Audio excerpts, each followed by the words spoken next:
पूर्व में 2 लोकसभा क्षेत्र है। एक लोकसभा क्षेत्र से भाजपा के श्री नित्यानंद राय जी हैं और दूसरे क्षेत्र से एलजेपी के श्री प्रिंस पासवान जी हैं।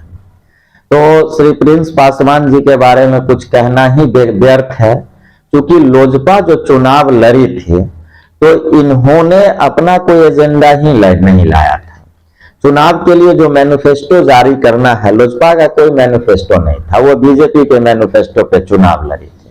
तो ये चुनाव में तो कोई मैनिफेस्टो ही नहीं लाया, कोई वादा ही नहीं किया, और फिर भी अगर इनको जनता जिता दी एनडीए के नाम पे, तो ये तो पहले ही जनता मान चुकी थी इनको जिताने वाला जो ये कठपुतली है, और इन्होंने साबित भी कर दिया जो हम इंसान है ही नहीं, हम काठ के बने हुए हैं। हमको आपने जिता दिया, यहां से माला पहन के गए, संसद में शपथ ग्रहण कर लिए, अब उसके बाद ये कहां गायब हो गए ये इन्हीं को पता है, ये कभी नजर ही नहीं आते। हाँ, इनके जो कुछ चमचा लोग हैं वो कहते रहते हैं आज संसद जी आए थे होटल स्वर्ग में रुके थे, आज संसद जी आए थे होटल संध्या में रुके थे। मतलब ये होटल में ही रुके थे, होटल से बाहर नहीं रुके थे, और इनके चमचे को ही सिर्फ दिखाई दिए थे जो वहां रुके थे। उनसे पूछा जाए जो आए तो कौन सा काम किए थे, तो हम लोग को अच्छा अच्छा खाना खिलाए थे, अपने भी खाए और फिर चले गए। मतलब ये कभी इनके चमचा भी ये नहीं कह पाते हैं जो सांसद जी ने फलना पुल बनवा दिया या फलना रोड बनवाया, या कभी सदन में चीनी मिल, पेपर मिल, जूट मिल जो इनके संसदीय क्षेत्र में आ रहे हैं, इनके संसदीय क्षेत्र में 2 पेपर मिल बंद है, समस्तीपुर और हायाघाट, रामभद्रपुर की पेपर मिल और समस्तीपुर के जितवारपुर का पेपर मिल, ये 2 पेपर मिल बंद है। एक पेपर मिल का तो ईटा तहात गायब हो गया, दूसरा पेपर मिल खंडर बना पड़ा है हायाघाट का, जो इनके संसदीय क्षेत्र में है, लेकिन आज तक इस पे इन्होंने कभी चर्चा भी नहीं किया कि 2 इतनी बड़ी फैक्ट्री क्यों बंद है। दूसरा चीनी मिल, जूट मिल, ये सारे मिल जो है समाप्ति की ओर है, लेकिन कभी इन्होंने इस पे कोई चर्चा नहीं किया। इनका पूरा संसदीय क्षेत्र बाढ़ ग्रसित क्षेत्र है। उन क्षेत्रों में अगर पानी आए तो बाढ़ के कारण फसल नहीं होगी, अब पानी नहीं आए तो फसल नहीं होगी। तो बाढ़ ग्रसित क्षेत्र है, सबसे ज्यादा नदी और नहर इनके ही क्षेत्र में है। किसानों के क्षेत्र बारे में ये कभी सोचे भी नहीं है। अगर किसान के बारे में सोचते तो नया नहर बने न बने, जो पुराने नहर थे उसकी उड़ाही करवा देते, ताकि अभी नदी में जो भी पानी आया था उसका स्टोरेज करवाते तो किसानों को कुछ फायदा होता।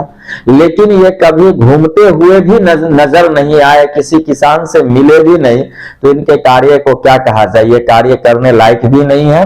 अगर गलती से जनता ने इनको एक बार जिता दी है तो चाहिए जो जितना वोट से जिताया है उसके डबल वोट से इनको चुनाव हरा दे, तभी इस क्षेत्र का विकास संभव है, अदरवाइज इसका विकास नहीं हो सकता है। रह गया नित्यानंद राय जी का, तो ये भाजपा के सांसद हैं, उसके प्रदेश अध्यक्ष रहे हैं, अभी केंद्रीय गृह राज्य मंत्री हैं, लेकिन कभी भी सुरक्षा के मुद्दा पे एक बार भी न सदन में इनको किसी ने बोलते सुना और न कभी मीडिया में ये सदन के यानी सुरक्षा के मैटर पे कुछ बोले हो। ये जब भी मुंह खोलते हैं तो एक बात कहते हैं, प्रधानमंत्री नरेंद्र मोदी जी ने 370 धारा को हटा दिया तो ये गृह मंत्रालय का मसला है। प्रधानमंत्री नरेंद्र मोदी जी सर्जिकल स्ट्राइक कर दिए तो आप गृह मंत्री क्यों थे, क्योंकि ये गृह मंत्रालय के अंतर्गत है। तो सुरक्षा का मैटर गृह मंत्रालय के पास है, और ये अभी भी कहते हैं आम जनता की तरह प्रधानमंत्री नरेंद्र मोदी ने सुरक्षा के नाम पे कोई समझौता नहीं किया। अब आप क्या कर रहे हैं वहां? तो ये गृह राज्य मंत्री हैं, सिर्फ वेतन उठाने के लिए है, नाम के पीछे ये यहाँ इनके जाति के लोगों को बेवकूफ बनाने के लिए इनको केंद्रीय गृह राज्य मंत्री बना दिया गया। तो भाई आप अपने जाति में जाके कहिए जो हम केंद्रीय गृह राज्य मंत्री हैं, देखिए इतना बड़ा पद मिला है। ये पिछले दिन अमित शाह जब बिहार आए तो अमित शाह के रैली में ये बोल रहे थे जब हम कृष्णवंशी हैं सीने पे मूंग दरड़ देंगे। अरे भैया आप कृष्णवंशी हैं तो आपका प्रतिद्वंदी क्या कंसवंशी थोड़े है, वो भी कृष्णवंशी है। और समस्या ये है जो बिहार के 90% कृष्णवंशी उसके साथ है, आपके साथ नहीं है। तो आप जिस तरह के भाषा का प्रयोग करते हैं पिछड़ों के लिए, दलितों के लिए, पिछले लोकसभा चुनाव में ये उपिंदर कुशवाहा के लिए वक्तव्य दे रहे थे जो इस बार आपको हम गंगा में दफन कर देंगे। अब साहब, इस तरह का जो भाषा का प्रयोग करता हो जो नेता, और ऐसे नेता अगर दोबारा जीत भी गए हैं तो ये धर्म के नाम पे जीत गए। इस बार धर्म मुद्दा ही नहीं रहेगा चुनाव में, इसलिए, और इन्होंने विकास का कोई कार्य किया ही नहीं है, तो इनकी बहुत बड़ी दुर्गति होने जा रही है 2024 में, क्योंकि काम इन्होंने कुछ नहीं किया। 2 टर्म मंदिर बनाने के नाम पे ये चुनाव जीते हैं, इसके अलावा इनका कोई कार्य नहीं रहा। देखिए, जहां तक समस्तीपुर जिला की बात है, समस्तीपुर जिला में 2 संसदीय क्षेत्र हैं, एक समस्तीपुर लोकसभा क्षेत्र और एक उजियारपुर लोकसभा क्षेत्र। और संयोग है कि दोनों में सरकार के जो हैं, जो सांसद हैं, जो जीते हुए हैं, एक लोजप्पा के प्रिंस राज और दूसरा उजियारपुर के नित्यानंद राय। प्रिंस राज तो इनके पिता समस्तीपुर के सांसद हुआ करते थे और उनके निधन के बाद सहानुभूति के तौर पे लोगों ने इनको वह सीट पे बैठाया और बहुत आशा और उम्मीद के साथ बैठाया कि वे कम से कम ये युवा हैं और युवा के लिए कुछ सोचेंगे। लेकिन हाल यह हुआ, जब से रिजल्ट निकला और जब से यह जीत के गए, कभी क्षेत्र में नजर नहीं आ रहे हैं।